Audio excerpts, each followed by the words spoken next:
नमस्कार दोस्तों, स्वागत है आप लोगों का आज के नेक्स्ट क्लास में। और आज हम जो है वो डिस्कस करने वाले हैं पार्ट सेकंड जो है, और जिसके अंदर हम मैटर जो हमारे चारों ओर के पदार्थ हैं, मैटर जो हमारे सराउंडिंग में हैं, उनके बारे में बात करेंगे। जिसमें हमने सॉलिड, लिक्विड और गैसेस के बारे में जो है वो पिछली क्लास में भी बात की थी।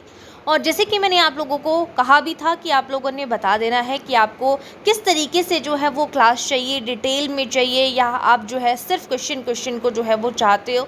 बट मुझे जो है वो रिस्पॉन्स आप लोगों का वैसे नहीं मिला कि किस तरीके से चाहते हो। आपने पसंद बेशक क्लास को किया है, लाइक बहुत से स्टूडेंट्स ने क्लास को किया है, बट आपने वो नहीं बताया है, तो इसको मैं अपने अकॉर्डिंग कर रही हूँ। फिर भी आपने नेक्स्ट पार्ट के लिए आप जो है वो कमेंट सेक्शन पे बता सकते हो कि आपको डिटेल में चाहिए, या फिर जो है आप जो है वो क्वेश्चन को डिस्कस करना चाहते हो। ठीक है, तो आज की क्लास भी हम पिछली क्लास की तरह ही जो है वो डिटेल में रखेंगे, जहाँ पे आप लोगों को डिटेल जितनी ज़्यादा बताने की ज़रूरत होगी वहाँ पे उन चीज़ों के बारे में मैं आप लोगों को बताऊँगी।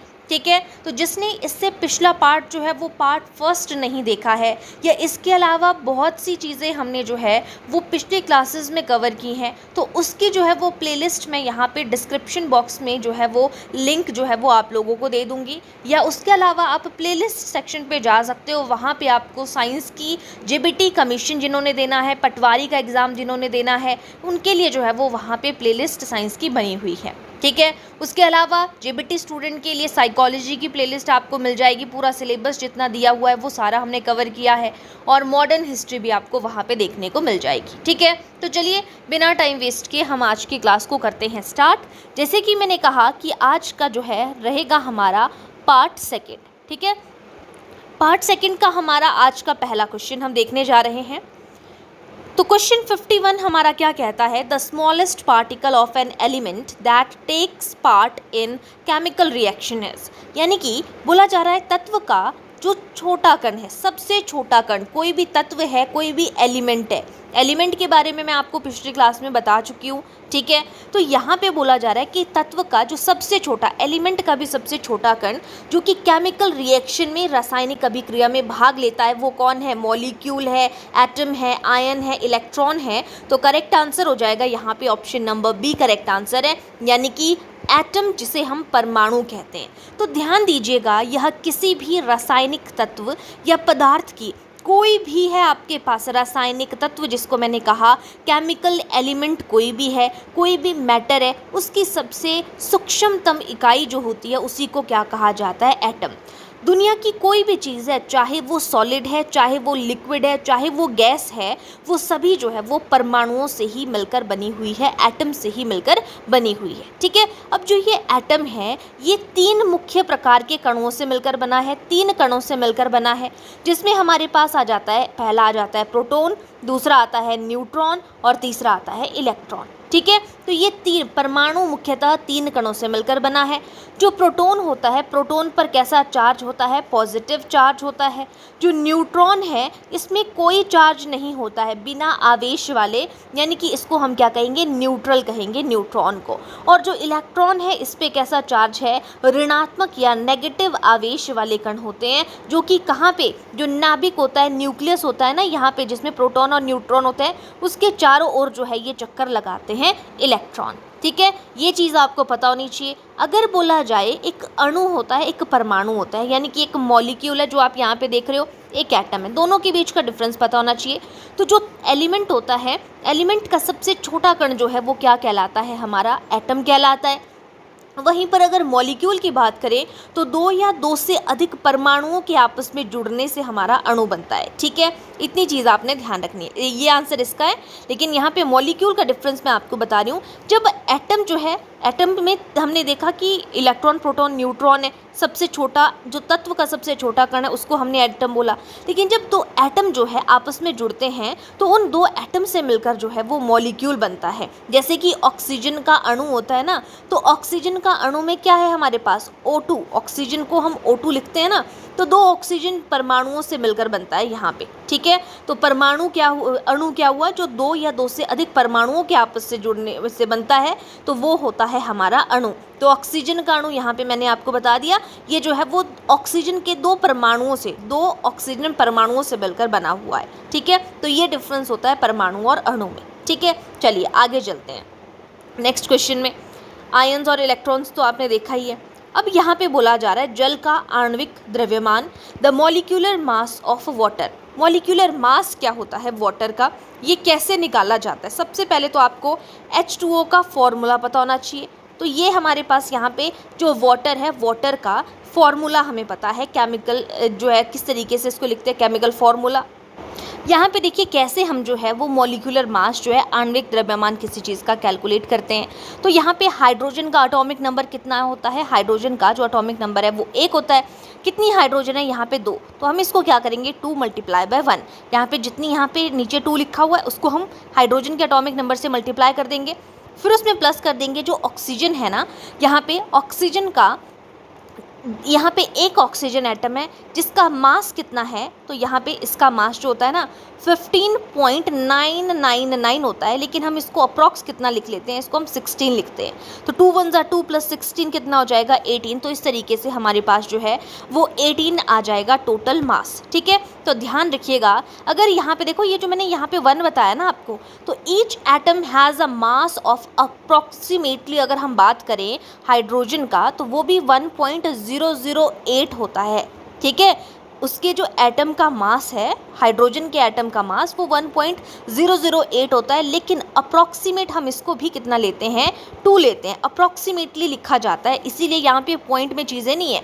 अगर हम पॉइंट में पूरा देखते तो H2O का कितना आ जाना था 18.015 हमारे पास आ जाना था इसका एटॉमिक मास। ठीक है, लेकिन राउंड ऑफ की अगर हम बात करें तो हाइड्रोजन का, जैसे मैंने आपको H2O बताया, 2 हाइड्रोजन है यहाँ पे, लेकिन हाइड्रोजन के लिए हम क्या लिखते हैं अप्रॉक्सीमेट 2। हाइड्रोजन को H2 से डिनोट कर रहे हैं ना, तो H2 जहाँ पे भी आपको दिखेगा वहाँ पे 2, और इसमें प्लस कितना करना है, ऑक्सीजन का जो एटम मास है, एटॉमिक मास है, उसको हम अप्रॉक्सीमेट 16 लिखते हैं, तब हमारे पास 18 यहाँ पे आपको देखने को मिल जाएगा। तो जहाँ पर भी सिंगल ऑक्सीजन की बात है वहाँ पे 16 लिखेंगे, और जहाँ पर भी जो है वो हाइड्रोजन की बात हो रही है उसकी पावर के साथ में उसको आप 1 से मल्टीप्लाई कर लो, या आप डायरेक्ट H2 जहाँ पे भी है वहाँ पे उसको 2 लिख लेंगे। ठीक है, ऑप्शन सी करेक्ट आंसर हो जाएगा।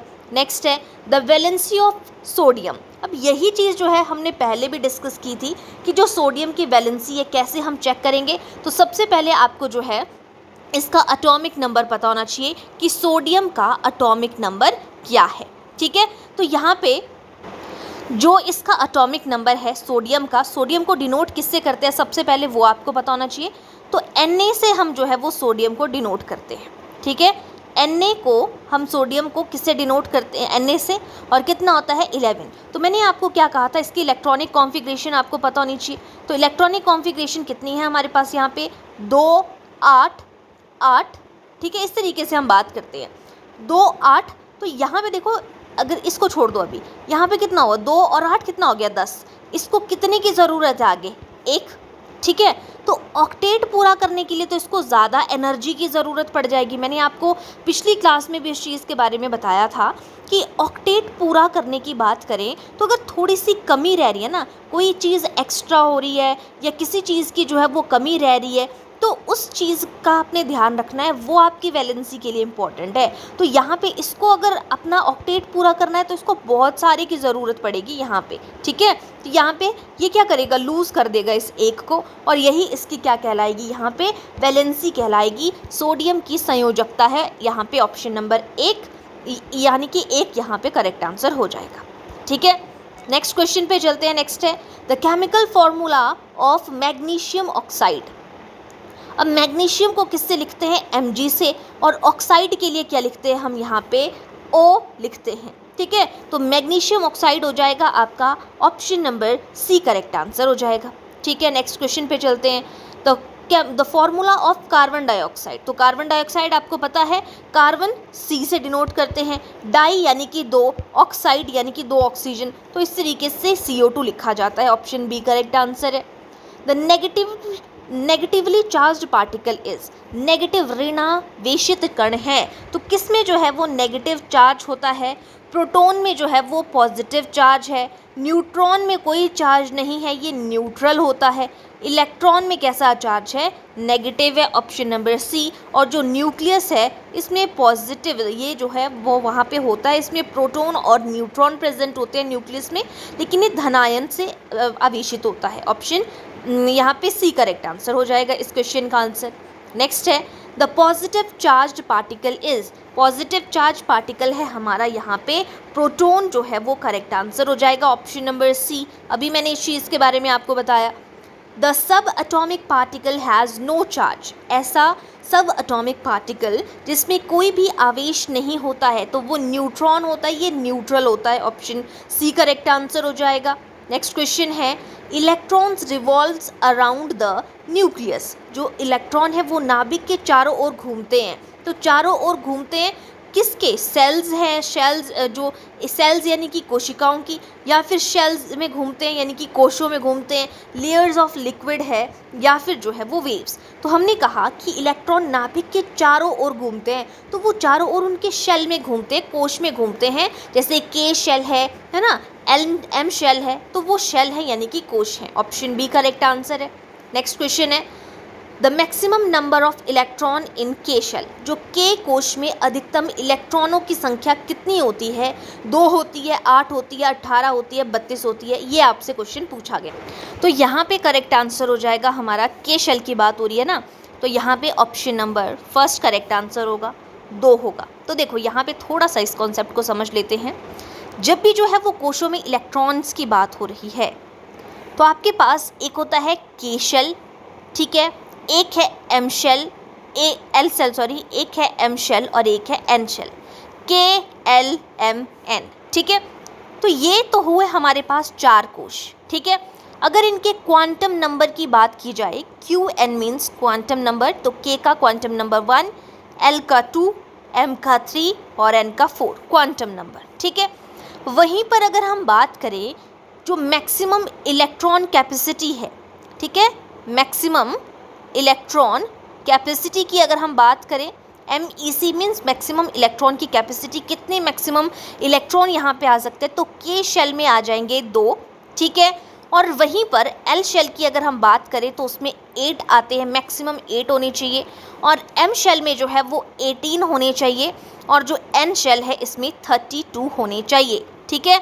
तो यहाँ पे ये जो मैक्सिमम इलेक्ट्रॉन कैपेसिटी होती है, इसको हम एक फॉर्मूला होता है, उस फॉर्मूले को हम क्या कहेंगे, मैक्सिमम इलेक्ट्रॉन कैपेसिटी के लिए यहाँ पे मैं बता रही हूँ 2n², यानी कि 2 मल्टीप्लाई बाय n की पावर, यहाँ पे 1 है ना क्वांटम नंबर, तो यहाँ पे इसको हम किस तरीके से लिख सकते हैं, 2 1 की पावर 2, तो ये कितना आ जाता है, 2 ही आ जाएगा, ठीक है। वहीं पर इसकी जो आपके पास है 8 होती है एल की, तो यहाँ पे 2 और आगे आप पावर जो है यहाँ पे क्वांटम नंबर को इससे जो है वो क्या करोगे, पावर करोगे, तो ये कितना आ जाएगा, 8। इसीलिए यहाँ पे इसकी जो मैक्सिमम इलेक्ट्रॉन कैपेसिटी है 2n² से मेजर करते हैं, ये चीज़ आपको पता होनी चाहिए। वहीं पर अगर 18 की बात करें तो 2 और यहाँ पे ब्रैकेट में इसका क्वांटम नंबर 3 है, 3 की पावर 2, तो ये आपका 18 आ जाएगा। सेम इसी तरीके से 2 और इसका क्वांटम नंबर n का 4 है, इसकी रेज़ टू पावर 2, तो ये हमारे पास 32 आ जाएगा। तो ये याद रखना आपने के की, जब आपसे मैक्सिमम नंबर ऑफ इलेक्ट्रॉन के शेल में बोला जाए तो 2 होने चाहिए, एल शेल की बात करें 8 होने चाहिए, एम शेल की बात करें 18 और एन शेल की 32, ठीक है।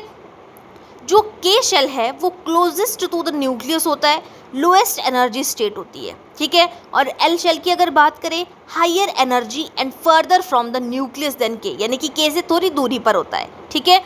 और जो आपका एम शेल है, ये होल्ड जो है वो 18 इलेक्ट्रॉन जो है वो can hold up to 18 electron को होल्ड कर सकता है। और जो आपका एन शेल है वो even higher energy further distance आपका ये जो है वो कवर करता है। इतनी चीज़ आपने याद रखनी है, ठीक है। तो यहाँ पे इलेक्ट्रॉन में जो शेल है इसको जो है वो प्रिंसिपल एनर्जी लेवल भी कहते हैं। The region surrounding an atom's nucleus where electrons are most likely to be found, उसको हम क्या कहते हैं, इलेक्ट्रॉन मेन शेल उसको कहा जाता है।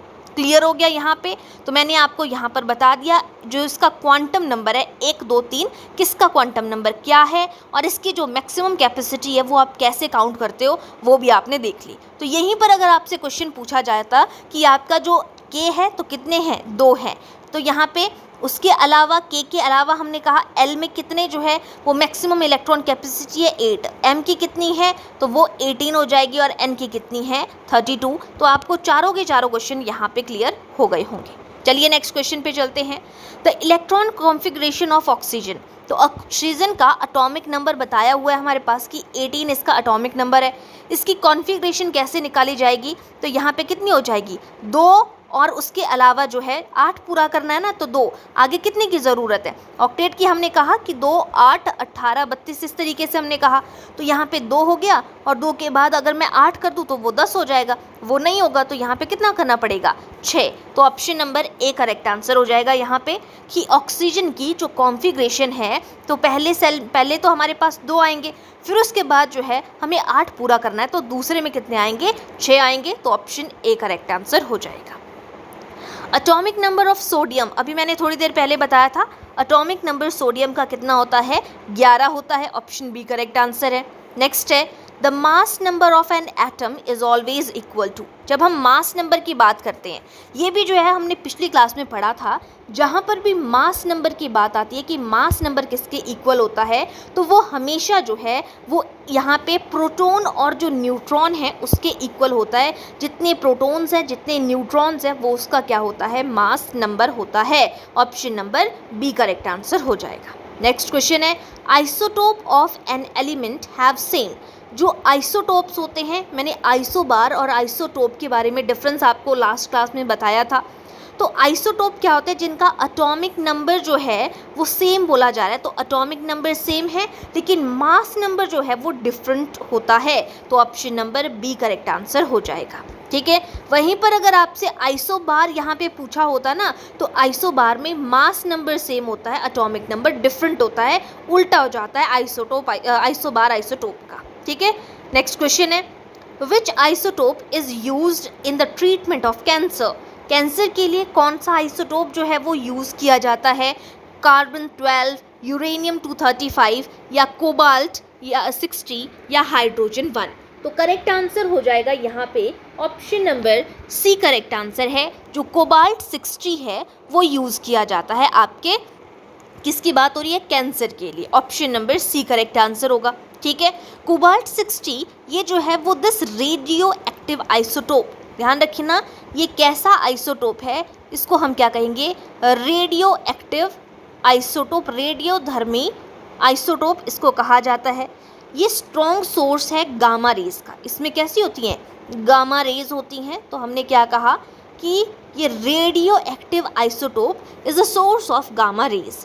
These high energy rays are used in radiotherapy to target and kill cancer cells और shrink ट्यूमर, जो भी ट्यूमर्स होते हैं उनको श्रिंक करने के लिए और कैंसर को किल करने के लिए रेडियोथेरेपी यूज़ होती है और वो कोबाल्ट 60 है। ठीक है, उसके अलावा कार्बन 12 की अगर हम बात करें तो ये कार्बन का आइसोटोप है, most common stable isotope of carbon, किसके लिए यूज़ किया जाता है used as a standard for atomic masses के लिए कार्बन 12 यूज़ किया जाता है। यूरेनियम 235 है, this is primarily used as a fuel in nuclear power plant and in nuclear जो वेपनरी होती है ना, तो न्यूक्लियर वेपनरी के लिए न्यूक्लियर के वेपन के तौर पे यूज़ किया जाता है ना, या फिर जो न्यूक्लियर पावर प्लांट्स होते हैं उनके लिए फ्यूल के लिए हम यूरेनियम 235 का यूज़ करते हैं। हाइड्रोजन 1 है, तो हाइड्रोजन 1 जो है इसको हम प्रोटियम के नाम से भी जानते हैं। ठीक है, ये स्टेबल फॉर्म होती है हाइड्रोजन की, जो कि पानी में और ऑर्गेनिक कंपाउंड में पाया जाता है हाइड्रोजन 1। ठीक है, चलिए आगे चलते हैं। हैवी वाटर कंटेन, जो हैवी वाटर होता है वो क्या कंटेन करता है, तो हैवी वाटर में होता है ड्यूटेरियम। ये भी मैंने पिछली क्लास में आपको बताया था, हमने क्या कहा था प्रोटियम, ड्यूटेरियम, ट्रिटियम, हाइड्रोजन के 3 आइसोटोप्स हैं, है ना। तो यहाँ पे जो ड्यूटेरियम है इसको हमने किस तरीके से लिखा था, इस तरीके से, एक इसमें जो है वो प्रोटॉन है और एक ही इसमें जो है वो न्यूट्रॉन है। जब हम ड्यूटेरियम की बात करते हैं तो हैवी वाटर कंटेन करता है ड्यूटेरियम को। ठीक है, नेक्स्ट क्वेश्चन पे चलते हैं। नेक्स्ट क्वेश्चन है असर्शन रीजनिंग का क्वेश्चन है, क्या बोला गया है गैस कैन फ्लो इजीली, जो गैस है वो आसानी से बहती है। दूसरी पॉइंट बोला है कि intermolecular forces and gases are very weak, बिल्कुल सही बात है, ये हमने पहले भी डिस्कस किया था कि जो गैसें हैं वो आसानी से बह जाती हैं क्योंकि उनके अंदर जो इंटरमॉलिक्यूलर फोर्स है वो गैसेस में बहुत ही ज़्यादा वीक होती है। तो ऑप्शन ए करेक्ट आंसर होगा। Both true and reason correct explanation, ये रीजन बिल्कुल सही दिया हुआ है इस एक्सप्लेनेशन का, ऑप्शन ए करेक्ट आंसर हो जाएगा। नेक्स्ट क्वेश्चन है, water evaporates at all temperature. जो पानी है, जल है, वो हर तापमान पर जो है वो वाष्पित होता है, जैसे मर्जी टेम्परेचर हो बट वो वाष्पित होता है, ये यहाँ पे बोला जा रहा है। ठीक है, दूसरी है कि evaporation is a surface phenomena, कि वाष्पीकरण जो होता है एक सतही घटना है, ये बात बोली जा रही है। तो ये बिल्कुल सही है, वाष्प होते हैं जो ऊपर ऊपर, सतही घटना है, तो बिल्कुल सही है। Both true and reason correct explanation. Water evaporate होता है जैसे मर्जी टेम्परेचर पे और ऊपर ऊपर सतही घटना होती है ये। ठीक है, तो यहाँ पे ऑप्शन ए। अगर बॉइलिंग होता तो वो वल्क फिनोमिना होता, लेकिन इवेपोरेशन में जो ऊपर उठ रहे होते कण हैं वो वाष्प बनकर उड़ जाते हैं, ऑप्शन ए करेक्ट आंसर हो जाएगा। नेक्स्ट क्वेश्चन है, which scientist discovered the nucleus of atom. परमाणु के नाभिक की खोज जो है वो किसने की थी। यहाँ पे नाभिक की बात हो रही है तो करेक्ट आंसर होगा रदरफोर्ड ने, option number B correct answer है। नेक्स्ट है, the atomicity of ozone. Ozone की एटॉमिसिटी क्या होती है। तो यहाँ पे देखिए, जब हम ऑक्सीजन की बात करते हैं तो ऑक्सीजन को लिखते हैं हम O2, तो उसकी एटॉमिसिटी 2 है। ओजोन को लिखते हैं O3, तो उसकी एटॉमिसिटी कितनी है, 3 है। वहीं पर हाइड्रोजन है, हाइड्रोजन को लिखते हैं H2, उसकी एटॉमिसिटी भी कितनी है, 2 है। ठीक है, आगे चलते हैं। Which of the following is try atomic. निम्न में से कौन जो है वो ट्राई एटॉमिक है ना। ऑक्सीजन है, हाइड्रोजन है, ओजोन है, नाइट्रोजन है, तो करेक्ट आंसर हो जाएगा यहाँ पे जो त्रिपरमाणुक, जो यहाँ पे बोला जा रहा है त्रिपुरमाणुक बोला जा रहा है, यानी कि ट्राई एटॉमिक की बात हो रही है। तो किस में 3 है, अभी मैंने आपको बताया था ओजोन में कितने हैं, 3 है ना। ओजोन में कितने, उसकी कितनी है, तो वो 3 है आपके पास यहाँ पे एटॉमिसिटी। तो यहाँ पे ट्राई एटॉमिक कौन सा है, ozone, option number C correct answer है। नेक्स्ट है, which particle determines the chemical properties of an atom. कौन सा कण परमाणु के रासायनिक गुण निर्धारित करता है, ये जो है इसके रासायनिक गुण हैं, तो उसके रासायनिक गुण निर्धारित करता है electron, option number C correct answer है। परमाणु के जो रासायनिक गुण इलेक्ट्रॉन निर्धारित करता है। नेक्स्ट क्वेश्चन है, which of the following is a physical change. निम्नलिखित में से कौन भौतिक परिवर्तन है। देखो, भौतिक परिवर्तन के में क्या होता है, उसमें साइज भी चेंज होता है। ठीक है, तो साइज चेंज हो, जब कागज़ जलता है तो जैसे कागज़ को जलाया तो उसका साइज़ जो है वो थोड़ा छोटा हो गया। ठीक है, उसके अलावा कागज़ जल रहा है लेकिन यहाँ पे गैस भी रिलीज़ हो रही है ना, तो वो केमिकल प्रॉपर्टी के अंदर भी आता है। लोहे में जंग लग रहा है, ये एक केमिकल प्रॉपर्टी है। बर्फ़ सिर्फ पिघल रहा है तो ये बर्फ़ का साइज़ भी कम हो रहा है, कोई गैस यहाँ पे कोई केमिकल रिएक्शन नहीं हो रहा है, तो ऑप्शन सी करेक्ट आंसर होगा। अगर ये ऑप्शन में नहीं होता तब हम फर्स्ट के साथ में जा सकते थे। और जब भोजन का पाचन होता है तो बहुत सी चीज़ें प्रोसेस हो रही है, रिएक्शंस हो रहे होते हैं, है ना। तो ये हमारे बाकी क्या है, केमिकल चेंजेस हैं। तो ध्यान रखिएगा कि कौन कौन से केमिकल चेंजेस के एग्जाम्पल और फिजिकल चेंज कौन सा है। ठीक है, rusting of iron is an example of, तो ये कैसा है, अभी मैंने आपको बताया जंग लगना एक केमिकल चेंज है, option number B correct answer हो जाएगा। विच चेंज इज रिवर्सिबल, कौन है जिसको आप रिवर्स कर सकते हो, रिवर्सिबल चेंज कौन सा है यहाँ पे, तो ऑप्शन है यहाँ पर बर्निंग ऑफ वुड। जब लकड़ी जलती है तो क्या आप उसको रिवर्स कर सकते हो, एक बार लकड़ी जलकर राख बन गई, क्या उससे लकड़ी बनाई जा सकती है, नहीं, तो ये नहीं है। भोजन पकाना, इसको भी आप वापस नहीं कर सकते हो। मोम का पिघलना, तो बिल्कुल सही, एक बार जब मोम पिघल गई ना उसको दोबारा आप मोमबत्ती बना सकते हो जो पिघली हुई मोम है, तो ऑप्शन सी करेक्ट आंसर है, ये रिवर्सिबल हो सकता है। दूध से दही बन गया, दही से दूध नहीं बन सकता है, तो ऑप्शन सी ही करेक्ट आंसर हो जाएगा। नेक्स्ट क्वेश्चन है, ये भी मैंने आपको स्टार्टिंग में बताया था पिछली क्लास में, कॉन्सेप्ट हमने जब समझा था कि एट 0 डिग्री सेल्सियस फ़ारेनहाइट और केल्विन का पॉइंट बताया था, water and ice can exist together because 0 degree जो सेल्सियस है उस पर जल और बर्फ दोनों साथ रह सकते हैं। क्यों रह सकते हैं, क्योंकि ये क्या है, 0 डिग्री पर कोई चीज़ क्या होती है, फ्रीज होती है, it is a freezing point, option number B correct answer है। नेक्स्ट है, यानी कि बर्फ़ आपकी जो बनती है ना वो बन रही है 0 डिग्री सेल्सियस पे, फ्रीजिंग पॉइंट इसीलिए बोला जा रहा है। एसआई यूनिट ऑफ हीट, उष्मा की एसआई यूनिट क्या है हीट का, तो यहाँ पे करेक्ट आंसर होगा joule, option number C correct answer हो जाएगा। नेक्स्ट क्वेश्चन है, increasing pressure can convert gas into liquid because, जो दाब बढ़ाने पर जो गैस है वो द्रव में बदल जाती है, यानी कि जो गैस है वो किस में, लिक्विड में चेंज हो रही है। जब आप प्रेशर को बढ़ा रहे हो, प्रेशर से तो गैस लिक्विड में चेंज हो जा रही है। तो इसका क्या मतलब है यहाँ पर, वो क्यों हो रहा है, पार्टिकल के जो स्पीड है वो घट गई या पार्टिकल जो है वो और क्लोज आ गए। तो आपने जब किसी चीज़ का प्रेशर उसके ऊपर बढ़ाया तो पार्टिकल क्लोज आए होंगे ना, तो तभी तो जो गैस है वो लिक्विड में चेंज हो गई। ऑप्शन बी करेक्ट आंसर हो जाएगा। नेक्स्ट है, a solution in which no more solute can dissolve is called, वह विलयन जिसमें और विलयन नहीं घुल सकता है वह क्या कहलाता है। तो उसको saturated unsaturated solution, saturated solution, colloid या सस्पेंशन। करेक्ट आंसर होगा सैचुरेटेड सोल्यूशन कहा जाता है। यहाँ पे थोड़ा सा सैचुरेटेड सोल्यूशन के बारे में बात कर लेते हैं, ठीक है।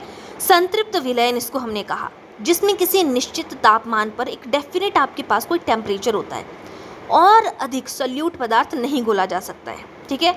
जब किसी विलायक में यानी कि कोई भी सॉल्वेंट है उसमें जो विलय की अधिकतम मात्रा घुल जाती है और उसके बाद अधिक विलय डालने पर वह नीचे बैठने लग जाता है और वो उसके अंदर नहीं घुलता है। जैसे यदि आप जो है वो पानी में चीनी घोलते हैं तो वो घुलती है, ऐसा नहीं है कि वो नहीं घुलती है, लेकिन अगर आप कुछ एक्स्ट्रा ही डाल दोगे जब वो घुलना बंद हो जाती है तो उसी को आप क्या कहेंगे, संतृप्त विलयन यहाँ पर कहा जाता है। कि आप और एक्स्ट्रा अगर डाल रहे हो जिसमें विलय नहीं घुल सकता है, वह विलयन जिसमें और विलय नहीं घुल सकता है, जितना हुआ उतना काफ़ी है, लेकिन एक्स्ट्रा नहीं घुल सकता और ज़्यादा अगर डाला जाए संतृप्त विलयन कहा जाता है उस चीज़ को, ठीक है।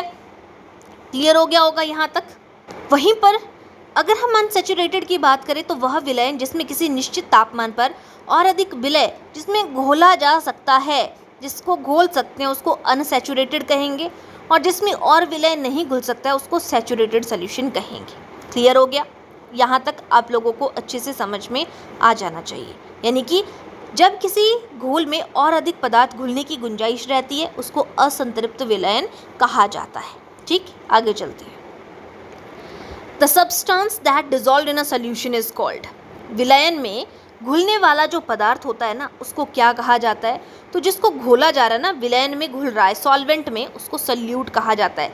Dissolve in a solution, solution में सोल्यूशन होता है विलयन, सोल्यूशन में जो घोलने वाला जो पदार्थ है उसको सोल्यूट कहा जाता है, विलय घोला जाता है। ऑप्शन बी करेक्ट आंसर है।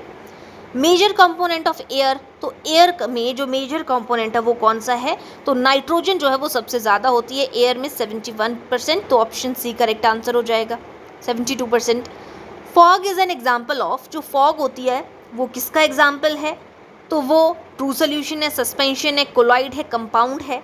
तो करेक्ट आंसर होगा वो फॉग जो है वो क्या है, कोलाइड है, ऑप्शन सी। तो यहाँ पे देखो, एक तो हमने मिल्क की बात की थी, पहले तो पता होना चाहिए कि कोलाइड सोल्यूशन के एग्जाम्पल कौन कौन से हैं। तो एक आपके पास जो है वो मिल्क आ जाता है, दूसरा आपके पास फॉग आ जाता है, ठीक है। तो ध्यान दीजिए, फॉग यानी कि कोहरा जो है एक कोलाइड का बेहतरीन एग्जाम्पल है। क्यों? क्योंकि इसमें जो जल होता है ना, आपको पता है कि इसमें जल की बूंदें होती हैं, सूक्ष्म बूंदें हवा में समान रूप से जो है वो सस्पेंड होती रहती हैं, यानी कि बिखरी होती हैं और नीचे नहीं बैठती हैं।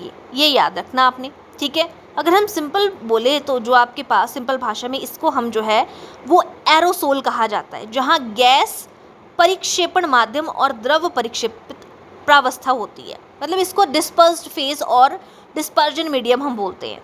जो पदार्थ फैला हुआ हो ना उसको डिस्पर्स्ड फेज कहा जाता है। जैसे कोरे के मामले में पानी की जो बहुत बारीक सी बूंदें होती हैं ना उसको डिस्पर्स्ड फेज कहा जाता है, जो फैला हुआ पानी फैला हुआ होता है। और डिस्पर्जन मीडियम अगर हम बात करें तो जिसमें पदार्थ फैला हुआ, तो किस में फैला होता है, हवा में होता है ना। तो ये चीज़ होती है। होता क्यों है ये, यहाँ पे कोलाइड के बारे में हमने बात की थी, जो उसका जो कणों का आकार है वो बहुत ज़्यादा होता है। यहाँ पे कोहरे में मौजूद पानी की बूंदों का आकार जो है वो ट्रू सोल्यूशन से बड़ा होता है और जो सस्पेंशन होती है ना उससे छोटा होता है, ठीक है। और पानी के जो कण हैं वो इतने छोटे और हल्के होते हैं कि गुरुत्वाकर्षण के कारण ज़मीन पर नहीं बैठते हैं बल्कि वो हवा में तैरते हैं। और जब कोहरे से होकर लाइट या टॉर्च की रोशनी उस पर गुजरती है तो कोलाइड कणों के कारण जो है वो रोशनी का जो साफ जो रास्ता है वो दिखाई देने लग जाता है।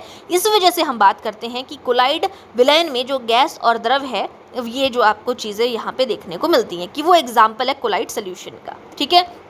जैसे पानी का हमने देखा था, दूध का देखा था, सेम इसी तरीके से आगे है। According to Dalton atomic theory atoms are, Dalton ने क्या कहा था, डाल्टन की थ्योरी के अनुसार परमाणु सिद्धांत के अनुसार परमाणु क्या है, तो वो क्या है, इनडिविजिबल है, अविभाज्य है कि आप उसको ना क्रिएट कर सकते हो ना तोड़ सकते हो। ऑप्शन बी करेक्ट आंसर हो जाएगा। नेक्स्ट है which law states that elements combine in a fixed proportion. बोला जा रहा है कि कौन सा नियम कहता है कि तत्व निश्चित अनुपात में संयोग करते हैं। तो वो है law of conservation of mass, law of constant proportion. तो यहीं से पता चल रहा है एक पर्टिकुलर हमने कहा कि निश्चित अनुपात में होता है, प्रोपोर्शन में होता है। Option number B correct answer है। तो लॉ ऑफ कांस्टेंट प्रोपोर्शन कहता है कि तत्व जो है एक निश्चित अनुपात में होते हैं। ठीक है, नेक्स्ट क्वेश्चन पे चलते हैं। Atomic mass of carbon. इस क्लास को अगर आपने और डीप डाउन जो है वो समझना है ना, तो ये मैंने फर्स्ट जो आपकी क्लास हुई थी इसकी 1 घंटे की क्लास में हमने बहुत से डीप कॉन्सेप्ट को वहाँ पे समझा था। वहाँ पे आप इस चीज़ को समझ सकते हो, वहाँ पे सारी चीज़ें आप लोगों को करवाई हुई हैं। ठीक है, एटॉमिक मास ऑफ कार्बन की बात करें तो कार्बन का एटॉमिक मास, अब एटॉमिक नंबर नहीं बोला है, एटॉमिक नंबर तो हमें पता है कि कितना है इसका 6। एटॉमिक मास की बात करें तो कार्बन का कितना होगा, तो यहाँ पे ये चीज़ आपसे पूछी गई है और करेक्ट आंसर होगा option number B correct answer होगा। एटॉमिक मास ऑफ कार्बन 12 होता है, ऑप्शन बी करेक्ट आंसर है। Next question, molecular mass of carbon dioxide. अभी जो है हमने किसके बारे में बात की, जब हमारे पास कार्बन की बात हो रही है तो वहाँ पे एटॉमिक मास हमने देखा। ठीक है, तो एटॉमिक मास हमने कितना कहा कि 12 है। मॉलिक्यूलर मास अगर आपको बोला जा रहा है यहाँ पे CO2 का, तो कार्बन के लिए देखो यहाँ पे आपने देखना है कि कितनी है। मान लो मैंने कहा कार्बन कितनी है, 6 है। ठीक है, तो यहाँ पे वो क्या है आपके पास, ऑक्सीजन का कितना बताया था मैंने आपको, पीछे भी हमने पढ़ा था जब H2O की बात की थी तो वहाँ पे हमने 16 कहा था, है ना। तो ध्यान रखिएगा, यहाँ पे आपको एक इजी यहाँ पे बताती हूँ। देखो कार्बन की हमने बात की, तो जो कार्बन डाइऑक्साइड है ना, यहाँ पे इसको हम कार्बन डाइऑक्साइड बोल रहे हैं, तो कार्बन का एटॉमिक नंबर कितना होता है, 6। इसका डबल ले लो आप यहाँ पे। तो कार्बन का मैंने जब हमें मॉलिक्यूलर मास निकालना है तो इसका डबल हमने ले लिया यहाँ पे, जब हम मॉलिक्यूलर मास निकाल रहे हैं तो 12 हो गया। उसके अलावा जब ऑक्सीजन की हम बात कर रहे हैं तो ऑक्सीजन की कितनी है, 2 है, और ऑक्सीजन का कितना मैंने बताया था आपको यहाँ पे 16। तो 12 प्लस 16 2 का कितना होता है 32। जब दोनों को प्लस किया जाता है तो वो 44 आ जाएगा, ये आपने याद रखना है। एटॉमिक नंबर को हमने दुगना कर दिया यहाँ पे, तो पॉइंट्स में आती हैं ये चीज़ें। इनके जो मॉलिक्यूलर मास होते हैं वो पॉइंट्स में होते हैं, लेकिन हम इसको इस तरीके से याद रखेंगे कि डबल कर दिया तो 12 हो गया, आगे ऑक्सीजन 2 है और ऑक्सीजन का कितना होता है 16 होता है। ठीक है, तो यहाँ पे एटॉमिक मास 16 है, तो यहाँ पे इन दोनों को हमने प्लस कर दिया, ऑक्सीजन के और कार्बन के, तो दोनों आपके पास 44 हो गया, और ये मॉलिक्यूलर मास है कार्बन डाइऑक्साइड का। नेक्स्ट क्वेश्चन है the formula unit mass of NaCl। NaCl का जो सूत्रक द्रव्यमान है तो वो कितना होता है, NaCl पॉइंट में यहाँ पे आपके पास दिया हुआ है। अब NaCl में जो सोडियम है और साथ में क्लोरीन है तो कितना आएगा यहाँ पे, तो इसका जो करेक्ट आंसर होगा formula of unit mass of NaCl वो होगा 58.5। यहाँ पे देखो कैसे निकालेंगे, आंसर तो आपको पता चल गया कि 58.5 जो होगा द्रव्यमान फॉर्मूला यहाँ पे। ठीक है, तो देखो क्या करेंगे हम यहाँ पे, जो सोडियम है ना, तो सोडियम का Na की बात करें तो इसका जो परमाणु द्रव्यमान होता है वो आपको याद रखना है कि किसका कितना जो है वो परमाणु द्रव्यमान है। ठीक है, तो इसका जो परमाणु द्रव्यमान है तो वो कितना होता है 23, और जो क्लोरीन है, क्लोरीन का जो परमाणु द्रव्यमान है वो कितना होता है 35.5। ठीक है, तो जब हम दोनों को प्लस करेंगे 35.5 और 23 को, तो वो कितना निकल कर आ जाएगा 58.5। तो सोडियम का आपने परमाणु द्रव्यमान जो है वो याद रखना है, क्लोरीन का 35.5 हो जाएगा और सोडियम का 23 हो जाएगा। ठीक है, हमेशा डबल भी नहीं हम कर सकते हैं, क्योंकि डबल करेंगे तो वो पॉइंट्स में कई बार चीज़ें होती है तो हमें नेक्स्ट वाला नंबर भी लेना पड़ता है उसके लिए। ठीक है, तो यहाँ पे ऑप्शन ए करेक्ट आंसर हो जाएगा, लेकिन अप्रॉक्स आप पहुँच सकते थे अगर आप डबल भी करोगे तो। नेक्स्ट है हु डिस्कवर्ड कैनाल रेज। जो कैनाल रेज है वो किसने डिस्कवर की थी, तो कैनाल रेज जो रेज है वो गोल्डस्टीन ने की थी। ठीक है, ऑप्शन नंबर यहाँ पर जो है वो करेक्ट हो जाएगा, option number B correct answer है गोल्डस्टीन। ठीक है, यूगन गोल्डस्टीन जो है इनका पूरा नाम है। इन्होंने कैनाल रेज जो है, इन्होंने बाद में पॉजिटिव आयंस ऑफ और जो प्रोटॉन्स है वो भी इन्होंने बाद में उसके बारे में भी बताया है। ठीक है, और ये जो गोल्डस्टीन है कई बार आपसे पूछ ही लिया जाए तो ये कहाँ के थे, तो ये जर्मन के थे, फिजिस्ट थे ये, और इनको कैनाल रेस के लिए डिस्कवरी इन्होंने की थी उसके लिए जाना जाता है। ठीक है। और इन्होंने कैथोड रेज जो है वो भी की थी, कैनाल रेज और कैथोड रेज जो है वो बाद में इन्होंने जो है वो डिस्कवर की थी, इंट्रोड्यूस की थी। ठीक है, आगे चलते हैं नेक्स्ट क्वेश्चन पे। Cathode rays are made up of, जो कैथोड रे अब जो मैंने बताया कि ये भी किसने दी है, वो कैथोड रे और कैनाल रेज जो है वो यूजिन गोल्डस्टीन ने दी है। तो कैथोड रेज जो है वो बनी होती है आपकी इलेक्ट्रॉन से, तो option number B correct answer हो जाएगा। ठीक है, नेक्स्ट क्वेश्चन है the charge on neutron is, तो न्यूट्रॉन पे कैसा चार्ज होता है, न्यूट्रल चार्ज है, option number C correct answer है। The number of electron in a neutral atom equal to, जो उदासीन परमाणु में इलेक्ट्रॉनों की संख्या बराबर होती है तो किसके बराबर होगी, तो जब नंबर ऑफ इलेक्ट्रॉन्स की हम बात करें, कितने इलेक्ट्रॉन हैं, उदासीन परमाणु में इलेक्ट्रॉनों की संख्या उतनी ही होती है जितनी कि प्रोटॉन की होती है। ठीक है, तो option number C correct answer हो जाएगा।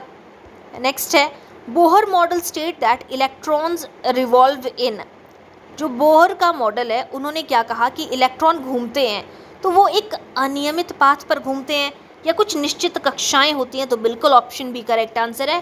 बोहर का मॉडल कहता है कि इलेक्ट्रॉन जो है एक निश्चित कक्षा में घूमते हैं, ऑप्शन बी करेक्ट आंसर हो जाएगा। नेक्स्ट है the L shell can accommodate maximum, तो मैंने आपको बताया था के, एल, एम और एन, के 2, एल 8, एम 18 और एन 32, तो यहाँ पे option number B correct answer होगा। 8 इलेक्ट्रॉन्स जो है अधिकतम हो सकते हैं।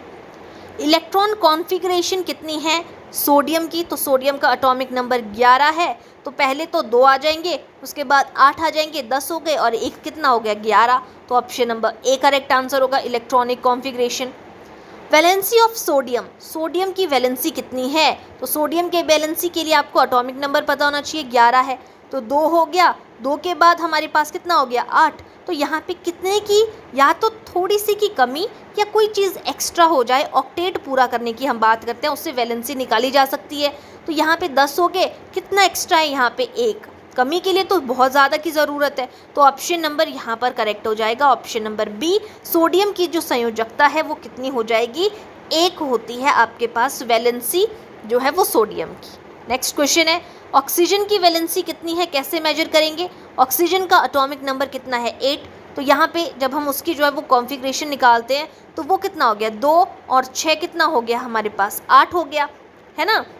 इसको कितने की ज़रूरत रही, अब आगे अगर इसने ऑक्टेट पूरा करना हो तो इसको 2 की ज़रूरत है ना, तो जो कमी है यहाँ पर अधिकता हम 6 हमारी बैलेंसी नहीं हो सकती है, बहुत ज़्यादा है वो, तो यहाँ पे 2 हो जाएगी आपके पास ऑक्सीजन की valency, option number B correct answer है।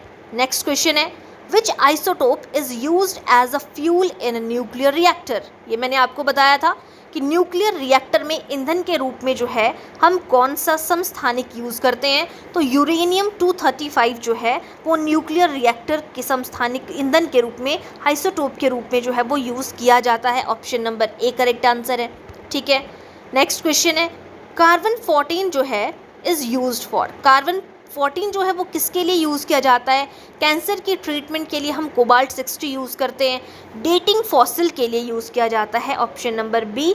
जीवाश्मों की आयु को ज्ञात करने के लिए कि कौन जो जीवाश्म है वो कितने साल पुराना है, उसके लिए कार्बन 14 का यूज़ किया जाता है, ऑप्शन बी करेक्ट आंसर होगा। नेक्स्ट क्वेश्चन है why do liquid take the shape of container, कोई भी जो द्रव है वो पात्र का आकार क्यों ले लेता है, जो भी जिस बर्तन में आप उसको डाल रहे हो वो उसी की शेप ले लेता है, क्यों, क्योंकि उसमें स्ट्रॉन्ग इंटरमॉलिक्यूलर फोर्स है, वीक इंटरमॉलिक्यूलर फोर्स है, नो पार्टिकल या फिक्स्ड शेप, तो करेक्ट आंसर होगा।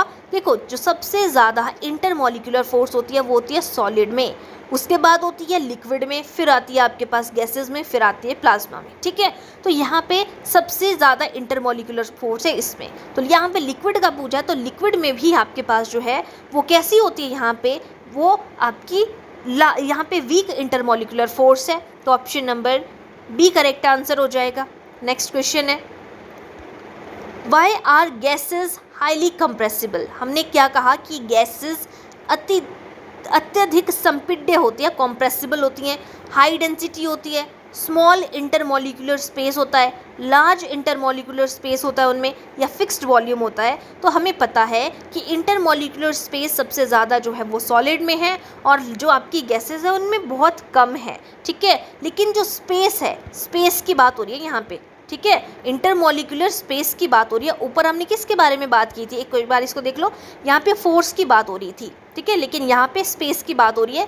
तो गैसेस में बहुत ही ज़्यादा स्पेस होता है, लार्ज इंटरमॉलिक्यूलर स्पेस होता है, इसीलिए हम कहते हैं कि गैसेस जो है वो हाईली कंप्रेसिबल है, उनको कंप्रेस किया जा सकता है। तो option number C correct answer हो जाएगा, ठीक है। तो आज की क्लास में भी हमने जो है यहाँ पे 50 क्वेश्चन यहाँ पर किए, ठीक है। आई होप आप लोगों को सारी चीज़ें अच्छे से समझ में आई होंगी। अभी भी आप जो है वो मुझे बता सकते हैं, कुछ क्वेश्चंस देखिए हमने किए थे तो डिटेल में हमें ज़्यादा करने की ज़रूरत नहीं पड़ी, डिपेंड करता है कि क्वेश्चन कैसे कैसे आ रहे हैं। ऑलरेडी फर्स्ट क्लास में मैं बहुत सी चीज़ें आपको डिटेल में बता चुकी हूँ।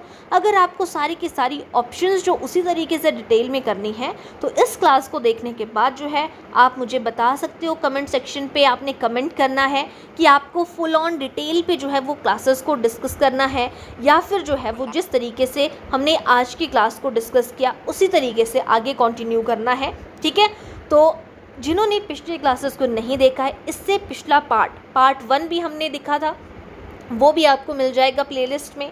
और उसके अलावा जो इससे पहले की जो सारी की सारी क्लासेस हैं, मैं आपको बार बार कह रही हूँ, इसमें मेरा कोई बेनिफिट नहीं है, आप लोगों के लिए ही जो है वो फ़ायदा होगा जिन्होंने अभी CBSE JBT कमीशन देना है। अगर किसी ने पिछला JBT कमीशन दिया है ना, उसको पता होगा, अगर वो इन क्लासेस को देख रहा होगा कि ये क्वेश्चन भी पेपर में आया था, ये भी आया था, आपको बहुत सी चीज़ें वहाँ पर देखने को मिलेंगी, ठीक है। तो आपको अच्छे से जहाँ पे जिन चीज़ों को समझाने की ज़रूरत होती है वो मैंने वहाँ पे वैसे समझाई हुई है। तो प्लेलिस्ट का लिंक मैं आप लोगों को यहाँ पे भी दे दूँगी डिस्क्रिप्शन बॉक्स में इस क्लास में, ठीक है। और उसके अलावा जो है आपको प्लेलिस्ट पे खुद भी जाओगे तो वहाँ पे भी आपको सारी classes, even psychology, modern history, Hindi, English और आपकी साइंस, वो आपको वहाँ पे देखने को मिल जाएगी, ठीक है। तो आज के लिए इतना ही करते हैं। और अगर आप लोगों को वीडियो पसंद आती है तो वीडियो को लाइक ज़रूर करना है और चैनल को सब्सक्राइब भी कर दीजिएगा। डेली मॉर्निंग में 7 से 8 बजे के बीच में क्लास जो है वो अपलोड हो जाती है, आप देख सकते हो। नोटिफिकेशन को ऑन करेंगे तो सबसे पहले आपको नोटिफिकेशन मिल जाएगी, ठीक है। बाकी अगर सम टाइम होता है तो, लेकिन क्लास आपको दिन की जो है वो देखने को मिल ही जाएगी, ठीक है। वैसे 7 से 8 बजे के बीच में आपको क्लास अपलोड मिल ही जाती है, ठीक है। तो आज के लिए इतना ही, बाकी मिलते हैं नेक्स्ट क्लास में, नेक्स्ट पार्ट में। Thank you.